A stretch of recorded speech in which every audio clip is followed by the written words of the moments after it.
Halo sobat internet, kembali lagi di Sokutek dan kali ini di samping kita ada sebuah laptop yang saat ini adalah sebuah laptop paling murah yang menggunakan Intel Core i9 13900H Acer Aspire 5 15. Seperti apa laptop yang satu ini? Mari kita bahas.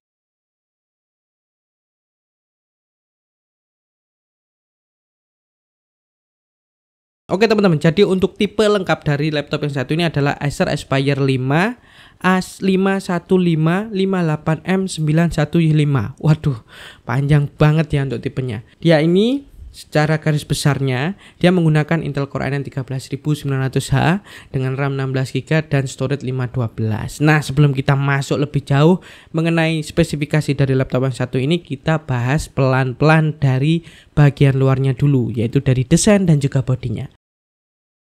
Oke, laptop ini memiliki desain seperti desain pada laptop umumnya, yaitu menggunakan desain yang sebutannya clamshell. Dan untuk materialnya di sini, untuk bagian cover, bagian layarnya atau bagian belakang layarnya dia menggunakan metal, dan untuk bagian bawahnya, bagian bodi nih, dia menggunakan polikarbonat atau plastik. Dengan begitu, untuk beratnya juga akan jauh lebih berat dibandingkan dengan yang menggunakan polikarbonat total. Nah, ngomongin berat dari laptop ini sendiri juga nggak ringan ya. Dia 1,8 kg.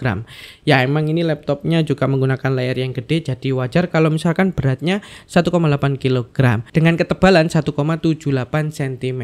Jadi laptop ini tergolong ya masuk laptop yang sedikit agak berat dan juga agak tebal. Nah, mungkin hal yang perlu diperhatikan dari bodi dan juga material yang ada di laptop ini adalah ukurannya yang agak gede, karena ya seperti yang saya sebutkan di awal tadi, laptop ini dia itu menggunakan layar 15,6 inci, jadi untuk besarnya memang sedikit agak memakan tempat dibandingkan dengan laptop-laptop 14 inci. Nah, selanjutnya kita bahas kelengkapan dari portnya. Di sini udah cukup lengkap untuk portnya, dan untuk di bagian sisi sebelah kanan itu ada audio jack 3,5 mm, satu kali USB 3.2 Gen 1 Type E, kemudian ada Kensington lock, dan di bagian sebelah kiri itu ada DC in, kemudian ada USB 3.2 Gen 2 Type C yang support dengan USB charging, DisplayPort dan juga Thunderbolt 4, HDMI port, dan yang terakhir adalah satu kali USB 3.2 Gen 1 Type E, yang dimana untuk USB Type E yang satu ini khusus di bagian kiri ini dia support dengan always on USB yang bisa dipakai untuk power bank juga. Nah, untuk konektivitasnya sendiri, laptop ini dia sudah menggunakan Wi-Fi 6E dan juga Bluetooth 5.2. Mungkin permasalahan dari bagian port dan juga konektivitas di sini ada di bagian USB Type E ya, yang cuma disediakan 2 port aja dengan bodi yang sebesar ini ya. Jadi kalau misalkan mungkin kalau 14 inci wajar lah dia menyediakan cuma 2 port, mungkin ada keterbatasan ruang. Tapi kalau bodinya bongsor 15,6 inci seperti ini tapi portnya cuma 2 untuk USB Type E, saya kira menurut saya sendiri nih ya, itu kurang. Tambah satu lagi lah, itu akan menjadi lengkap untuk port-portnya.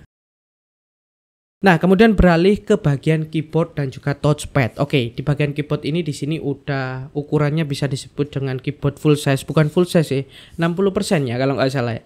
Jadi dia juga dilengkapi dengan numpad di sisi sebelah kanan, dan keyboardnya ini juga sudah dilengkapi dengan backlit LED berwarna putih yang bisa diatur dengan 2 tingkat kecerahan. Nah, kemudian untuk touchpadnya sendiri di sini sejajar dengan tombol spasi, dengan juga disisipi sebuah fingerprint scanner untuk keamanan biometrik di laptop yang satu ini. Hal yang mungkin menjadi perhatian di sini di bagian keyboard maupun touchpadnya ada di bagian tombol power yang menyatu dengan keyboard, dan kemudian untuk tombol arrow atau tombol panahnya untuk arah ke atas dan juga arah ke bawah dia itu lebih kecil dibandingkan arah kanan dan kiri. Mungkin untuk tangannya yang ibu jari semua kayak saya gini, hal ini kurang terlalu asik kalau misalkan dipakai untuk penggunaan misalkan main game atau apa. Nah, ini kurang begitu asik untuk tombol ke atas dan juga untuk tombol ke bawahnya. Selanjutnya di bagian atas ini ya seperti biasa kita juga ada webcam di sini, dan webcamnya ini untuk sensornya dia memiliki sensor 2,1 megapiksel dengan resolusi 1080p 30 fps yang udah cukup lah ya untuk laptop dengan laptop mainstream seperti ini udah cukup. Dan ya juga dilengkapi dengan noise reduction yang Acer sendiri menyebut dengan temporal noise reduction. Kalian bisa lihat hasilnya seperti berikut. Oke teman-teman, ini adalah hasil dari rekaman webcam Acer Aspire 515. 15. Gimana dengan suaranya? Dan ya, Suaranya juga seperti ini hasil rekamannya seperti ini. Nah, teman-teman bisa lihat dan nilai sendiri. Dari segi webcam ini menurut saya udah nggak ada kekurangan. Yang mungkin perlu diperhatikan di sini adalah tidak adanya privacy shutter. Ya, nggak ada privacy shutter untuk menutup webcamnya ini. Jadi kalian harus beli sendiri. Untuk privacy shutter mungkin ya harganya 5.000, 3.000 sampai 5.000 kalau nggak salah. Di Tokopedia maupun Shopee itu ada privacy shutter yang tempelan tuh. Nah, di bawah webcamnya dari laptop ini ada display yang gede di sini ya, karena ini laptop adalah 15,6 inci. Kemudian resolusinya Full HD 1920x1080, panelnya sendiri panel IPS. Kemudian untuk refresh rate-nya 60 Hz. Ya, emang bukan refresh rate yang kenceng. Jadi dari layarnya ini sebenarnya udah kelihatan kalau laptop ini memang bukan diperuntukkan untuk gaming. Ya, karena layarnya cuma 60 Hz. Dan layarnya ini diamankan atau dibalut dengan bezel di sebelah kanan maupun kiri. Dia lumayan tipis, nggak setipis laptop 14 inci. Kemudian untuk bagian atas dan juga bawah dia lebih tebal dibandingkan sisi kanan dan kirinya.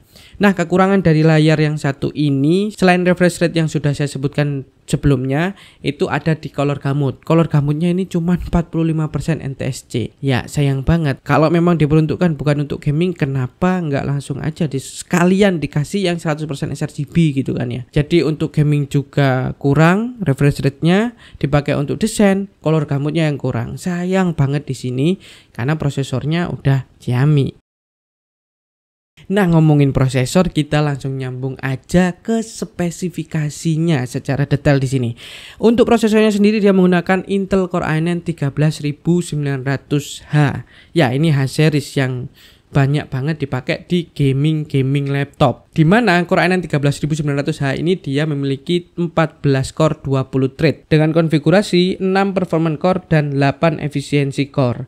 Nah, efisiensi core-nya ini dia jalan up to 4,1 GHz, sedangkan performance core-nya dia bisa jalan up to 5,4 GHz. Dan TDP dari prosesornya ini 45 watt. Jadi ini adalah prosesor yang memang high-end prosesor ya. Nah, di dalam prosesornya ini juga sudah dilengkapi dengan integrated grafik yaitu Intel Iris Xe yang punya 96 execution unit. Dimana untuk grafiknya sendiri ini dia bisa jalan up to 1,5 GHz dan juga sudah support dengan DirectX 12, OpenCL maupun OpenGL. Kemudian kita beralih ke memori atau RAM-nya. Nah, ini mungkin akan menjadi catatan juga di sini ketika kita membahas RAM dari laptop yang satu ini. Jadi, RAM atau memori dari laptop ini itu 16 GB dual channel LPDDR5 4800 MHz. Ya, frekuensinya juga nggak terlalu tinggi untuk RAM-nya dan kemudian tidak bisa di-upgrade. Ini yang perlu harus diperhatikan ketika kalian membeli laptop yang satu ini. Sedangkan untuk storage-nya di sini luar biasa Xiaomi ya. Jadi storage-nya 512 GB yang udah menggunakan PCIe Gen 4. Yang dimana untuk kecepatan read-nya itu dia di angka 3000-an dan write-nya di angka 2000-an. Udah kenceng nih untuk storage-nya. Jadi ya kalau misalkan perlu upgrade bisa kok di-upgrade untuk storage-nya ya. Spesifikasinya sudah, sekarang kita akan masuk ke bagian performa. Nah, ini akan sedikit agak panjang nih. Jadi siapin dulu untuk cemilan-cemilannya. Oke teman-teman, jadi untuk performa dari laptop yang satu ini, Aspire 515 yang satu ini, dia itu seperti biasa Acer akan bisa diatur untuk performanya. Ada 3 mode di sini yaitu mode silent, balance dan juga performance. Yang kesemuanya ini bisa diatur dengan shortcut Fn+F. Nah, di sini akan saya tampilkan hasil uji coba ketika laptop ini disetting ke mode silent dan juga mode performance. Teman-teman bisa lihat di sini perbedaannya lumayan jauh ya untuk hasil benchmark yang dihasilkan ketika mode silent dan juga mode performance. Begitu juga dengan perbedaan ketika kalian menggunakan baterai atau menggunakan charger.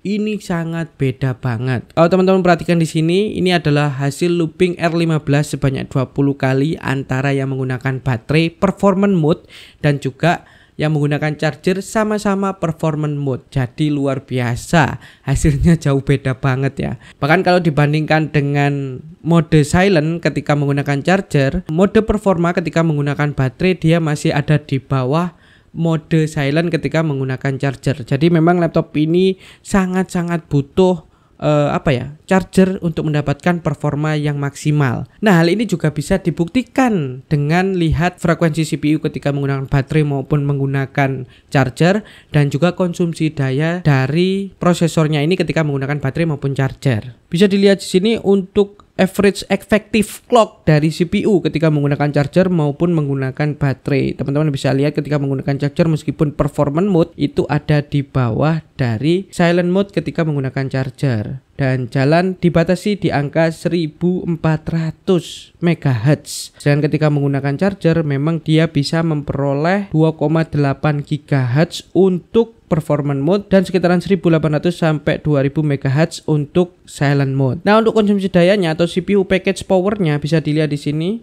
Ketika menggunakan baterai dia ditekan habis-habisan sampai ke 15 watt. Sedangkan ketika menggunakan charger untuk performance mode-nya dia bisa jalan memang benar-benar di 45 watt. Jadi bisa disimpulkan seperti di awal tadi, memang benar-benar laptop ini kalau pengen kalian itu performanya mentok notok jedok dan mengeluarkan performa yang luar biasa dari prosesornya, ya memang harus dipakai sambil ngecas. Nah, seperti di awal ketika saya tadi membahas spesifikasi, yang ngeh itu pasti di sini nyadar kalau misalkan laptop ini nggak ada dedicated GPU-nya. Ya, emang nggak ada. Jadi untuk GPU-nya di sini dia mengandalkan Intel Iris Xe yang ada di prosesornya atau integrated grafiknya. Dan ketika kita tes performanya menggunakan 3D Mark di sini, teman-teman bisa lihat untuk hasil benchmark 3D Mark Timespy dan juga 3D Mark Night Rate di mode performance menggunakan charger di sini pastinya ya. Nah, oke, itu adalah untuk hasil-hasil benchmark yang menggunakan software sintetis. Gimana kalau misalkan kita pakai ini dipakai untuk render video dan juga Blender?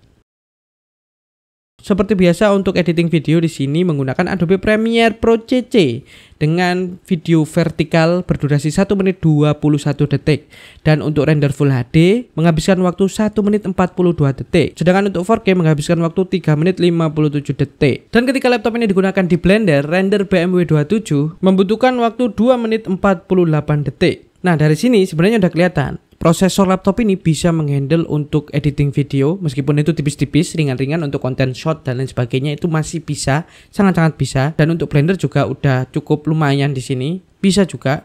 Tapi yang menjadi catatan di sini untuk performanya ada di bagian suhunya. Ya, karena laptop ini menggunakan prosesor yang kenceng yaitu 13900H, dan sayang sekali fan-nya cuma satu, akhirnya suhunya juga lumayan tinggi di sini. Jadi teman-teman bisa lihat di sini untuk suhu ketika looping R1520 kali menggunakan mode performance pakai charger itu bisa mencapai 97 derajat. Bahkan untuk rata-ratanya ada di 92,27. Kalau pengen dingin ya pakai yang mode silent. Dia ada di angka rata-rata 76 derajat. Pengen dingin lagi ya pakai baterai aja. Tapi performanya memang agak sedikit turun di sini. Untuk suhunya itu rata-rata di 61 derajat. Jadi kalau kalian misalkan pengen performa dari laptop yang satu ini maksimum, ya harus menyediakan fan tambahan deh kayaknya. Cuman kalau misalkan kalian pakai laptop ini untuk kebutuhan sehari-hari, di mana lebih banyak menggunakan penggunaan baterai, kayaknya suhunya masih aman aja di sini. Tapi dengan catatannya itu tadi, sekali lagi performanya akan turun drastis. Nah, selanjutnya gimana untuk laptop ini ketika dipakai untuk gaming? Oke, kita tes di sini F1 2022.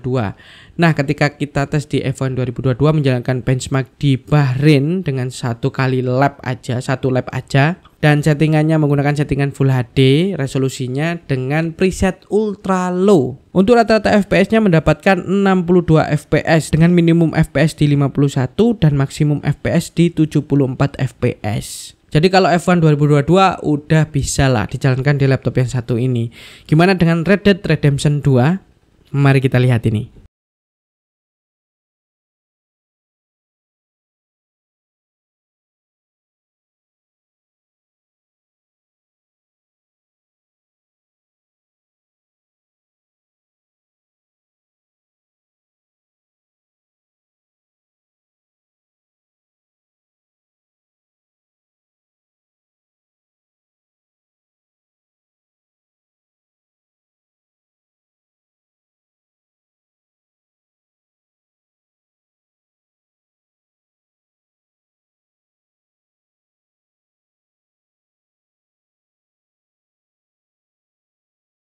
Nah, gimana tuh hasilnya dari Red Dead Redemption 2 ini? Mungkin butuh sedikit agak setting-setting ya biar lebih ringan untuk jalankan dan biar mendapatkan FPS yang lebih tinggi.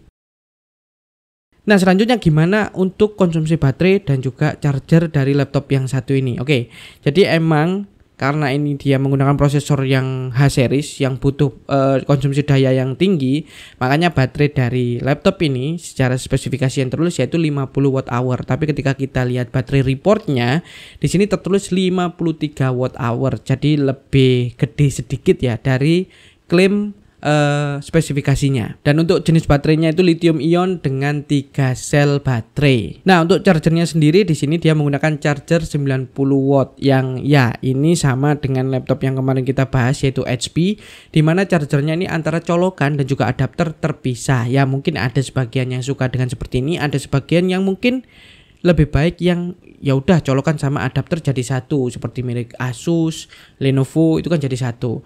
Kalau yang kayak gini mungkin agak sedikit ribet karena menghabiskan banyak tempat dan sebagainya. Ya ini prefer kembali lagi ke masing-masing penggunanya. Nah, untuk konsumsi dayanya gimana?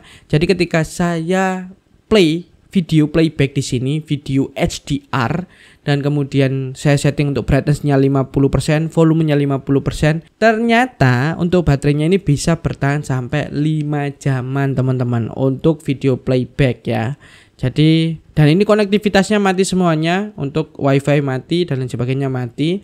Cuman di sini saya setting untuk volume dan juga brightness-nya, dan ya itu tadi karena ini prosesornya agak sedikit boros memang di daya ya, untuk video playback bisa sampai 5 jam ini syukur banget lah. Kalau dipakai untuk nonton film bisa lah 2 film masih pakai baterai. Jadi sebenarnya laptop ini untuk siapa sekarang? Prosesornya kenceng, prosesornya H-series, istilahnya paling tinggi, tapi dibalut dengan model yang mainstream seperti ini. Sebenarnya untuk siapa? Jadi laptop ini cocok banget untuk kalian yang mungkin kebutuhannya lebih banyak, mungkin untuk olah data yang banyak banget, olah data yang mungkin menghabiskan banyak sekali RAM, memori. Nah, laptop yang ini sangat cocok banget karena kalau dipakai seperti itu wis ngewes laptop ini guys. Mau dipakai untuk olah data sak blengermu, Core i9 13900H dengan RAM 16GB-nya ini udah sangat-sangat ciami, apalagi layarnya gede kayak gini ya. Jadi nggak mendelik-mendelik. Jadi seperti itu. Jadi ya, itu tadi adalah pembahasan mengenai Acer Aspire 5 15 yang menggunakan Intel Core i9 13900H, di mana harganya, nah ini ngomongin harga, itu sekitaran 13 jutaan teman-teman. 13 juta udah dapat Core i9 nih. Wah, mantep teman, mantep beneran. Kalau kalian kerjanya itu cuman admin sekolah ataupun admin yang memang mengatur banyak sekali data, memproses banyak sekali data, wis kau saraku, ini adalah laptop yang paling ciami. Tapi kalau kalian untuk gaming atau untuk editing yang profesional, ya cari yang ada VGA-nya lah. Jadi itu tadi adalah pembahasan mengenai laptop yang satu ini. Gimana menurut kalian? Apakah kalian tertarik untuk membeli yang satu ini? Linknya ada di bawah ya, di deskripsi itu udah saya sematkan untuk link pembeliannya. Terima kasih sekali lagi udah menonton sejauh ini, dan sampai jumpa di video-video berikutnya. Saya Afat, salam teknologi, dadah. Sayang banget laptop kayak gini, Core i9, kasih VGA gitulah, RTX 3050, harganya naik dikit gitu. Wah, mantap nih.